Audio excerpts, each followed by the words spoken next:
Capricorn, this is for you. Tingnan natin ang inyong message today para to sa inyo, Capricorn. Ano man ang inyong kasarian, ang mensahe na to today ay para sa inyo. Simula ngayong June 11, 2026.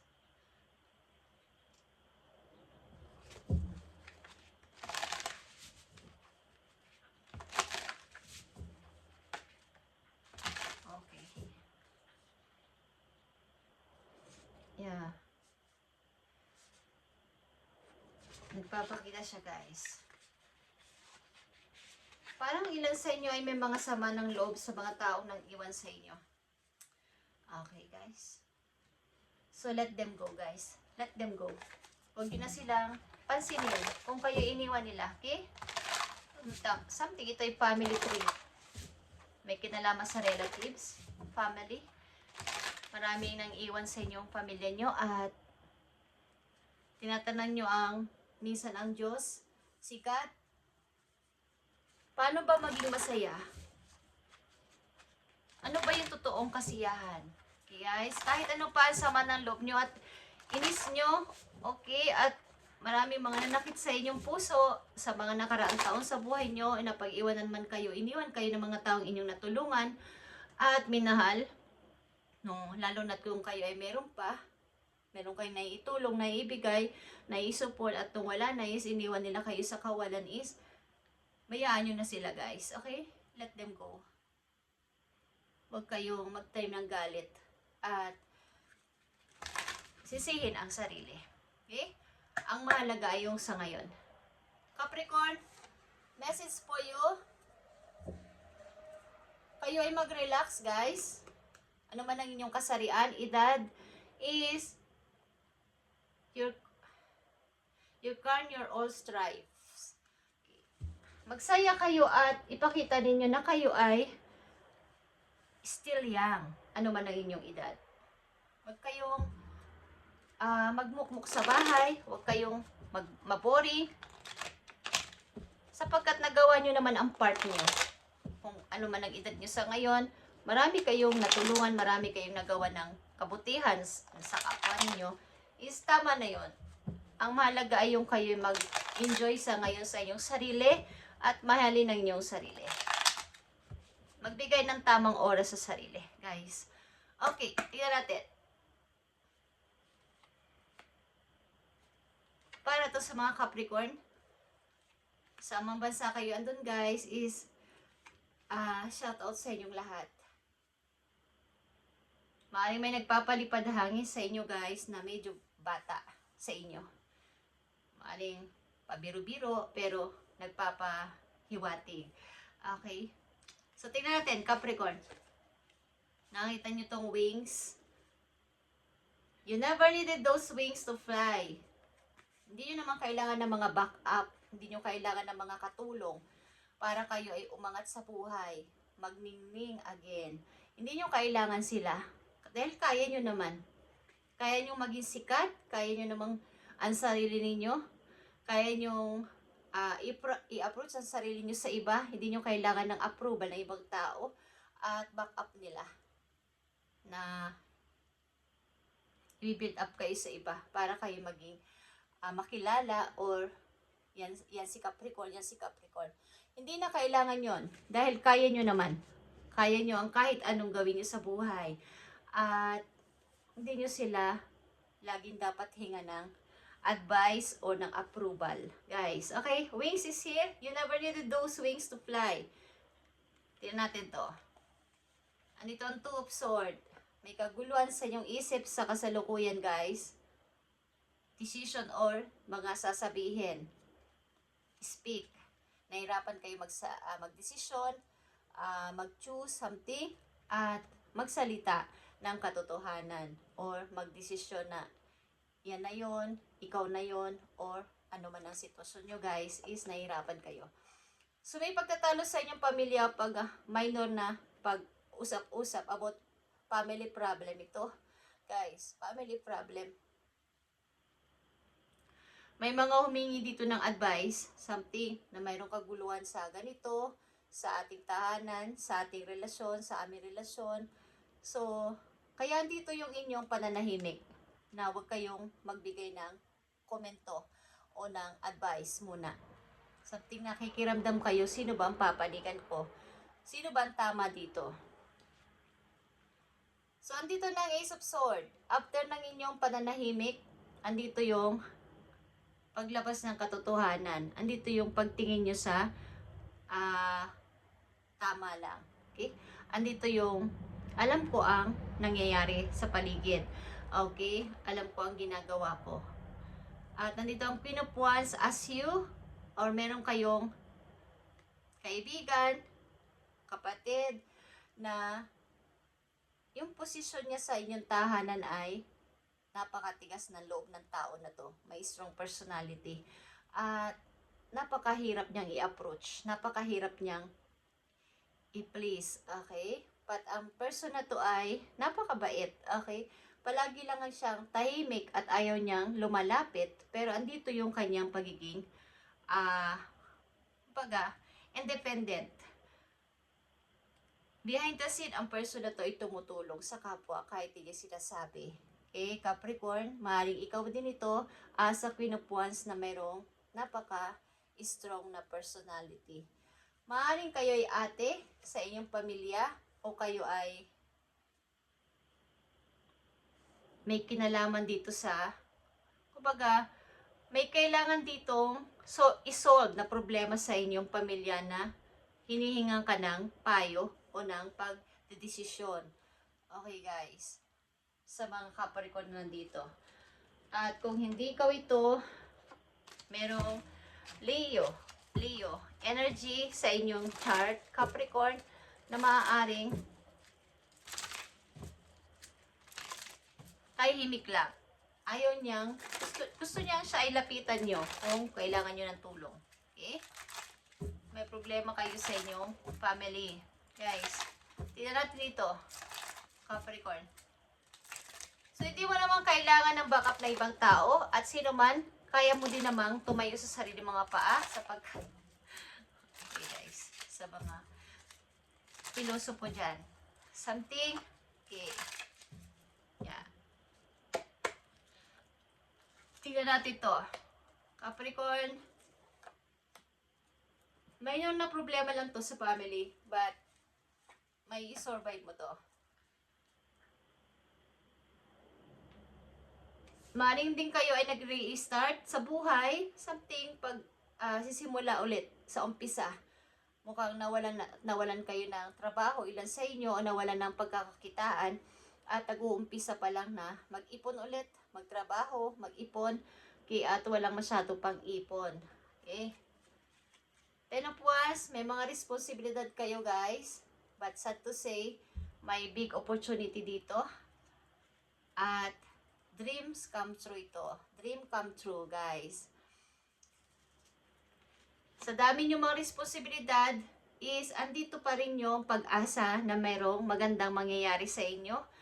Okay? May magandang opportunity na naghihintay sa inyo at masasabi mong ito yung pangarap mo. Ito yung nakakapagpasaya o makakapagpasaya ng puso mo.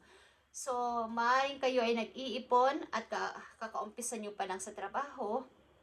At ito ay napakalaking chance para sa iyo na tanggapin ang opportunity na to. Okay, tingnan natin to guys. Opportunity ng mga Capricorn. Opportunity ng mga Capricorn. Tingnan natin ang Ace of Pentacles. Para sa mga Capricorn, marami man kayong responsibilidad is may mga paparating naman na makapagbibigay ng solusyon sa inyong problema.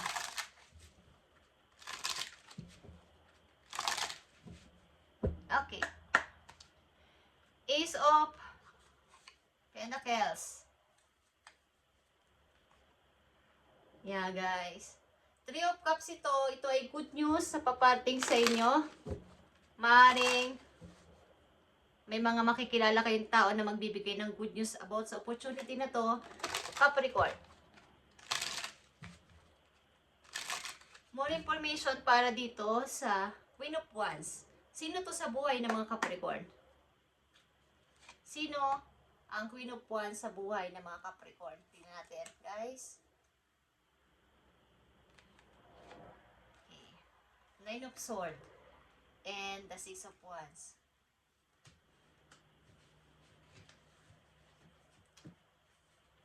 So, maaaring ito ay energy na galing sa nakaraan sa buhay mo na sobra kang nagkaroon talaga ng matagal na pag-move on.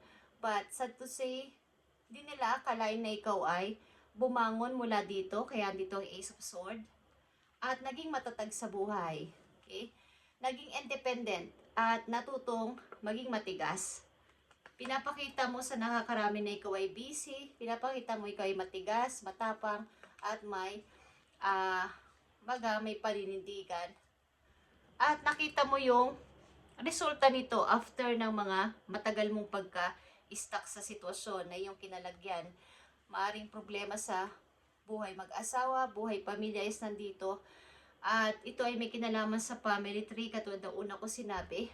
Maraming nangyari sa buhay ninyo na kayo ay napag-iwanan, iniwan sa kawalan, kaya natuto kayo maging matapang at matigas dahil nakasurvive kayo mag-isa. Okay? At andito yung Six of Wands.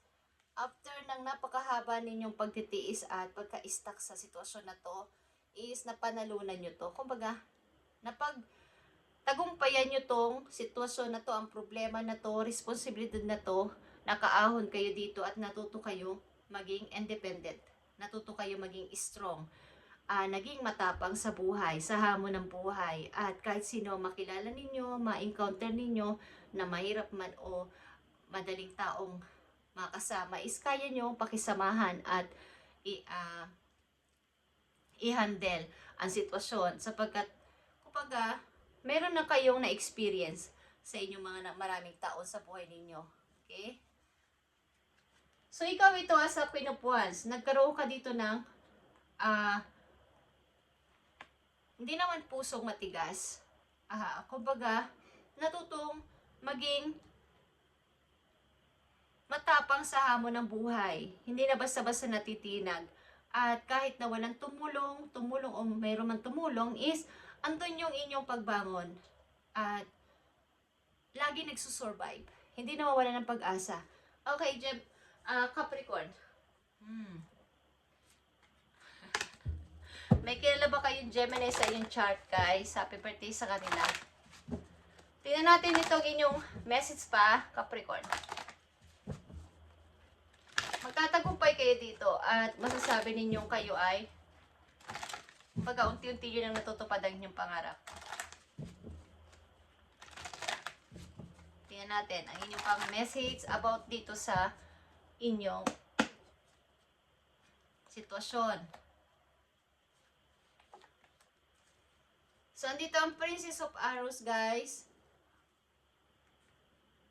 Andito yung determination at siguro sa inyong kasalukuyan din yun na pinapaira lang inyong emosyon.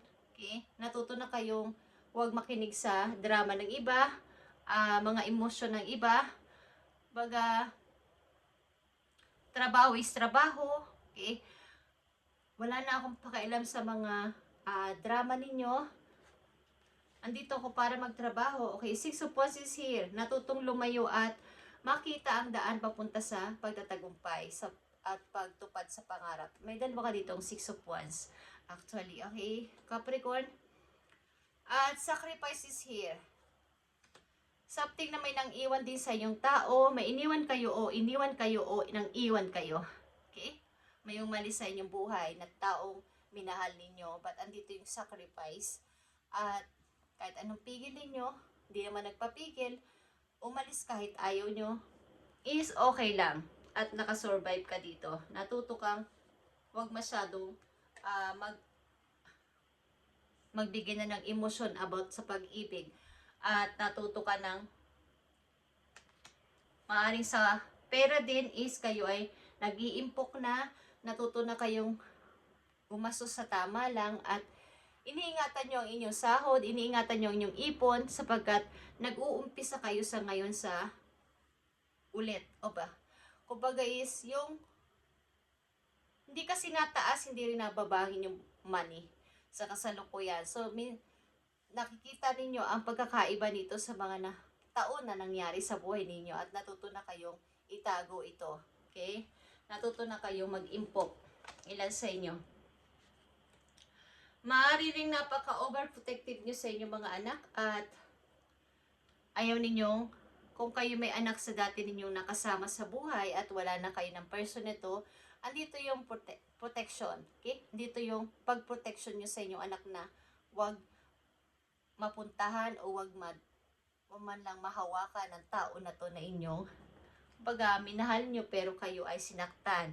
Okay guys, Capricorn, maaaring andito yung paglayo at pagpunta sa isang kumbaga is baguhin ang pamumuhay, baguhin ang dating nakasanayan at matutong magkaroon ng peace sa inyong mind na ito na yung place para sa akin. Dito na ako masaya sa ginagawa ko ngayon, dito na ako masaya sa place ko ngayon. Okay, andito man yung mga regret at mga pagdi-disappoint sa mga nangyari sa buhay ninyo is natuto kayong tumingin sa bright side na mayroon pang pag-asa.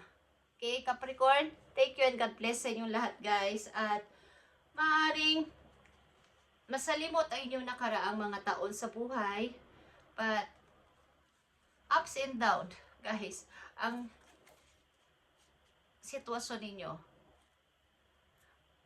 May dumarating na napakalaking problema pero bigla na lang kayong kumbaga may darating din na magandang mga opportunity at yung inyong emotion ay paiba-iba din. Okay, silence sa inyo. At natuto na kayong manindigan sa sarili ninyong desisyon sa ngayon. Maaaring hindi na kayo nagpapatalo, hindi na kayo nagpapadala sa inyong emosyon at natuto ng maging matapang sa pagharap sa buhay na to. Okay? At hindi nyo naman kailangan ang backup. Like I said, kaya nyo ang sarili niyo na umangat ulit kung kayo na bumagsak, kung kayo iniwan, kung kayo ay nawalan o nakunan ng mga taong minahal ninyo, binigyan ninyo o inaruga ninyo, is kaya nyo ulit umangat. Kaya nyo ulit sumikat. Kaya nyo ulit na makabangon dito. At nandito kasi ang Ace of Swords and Queen of Wands. Kaya nyo to guys. Something din na may tao mag-i-encourage sa inyo na kayo ay bumangon ulit. Okay, at maging matapang sa buhay. Thank you Capricorn and God bless. At kung kayo may kilalang Gemini sa inyong chart is happy birthday sa kanila guys. At God bless sa inyong lahat. Saan man kayong dako ng mundo nandoon ngayon, saan bansa, saan lugar is mag-ingat kayo guys. Okay?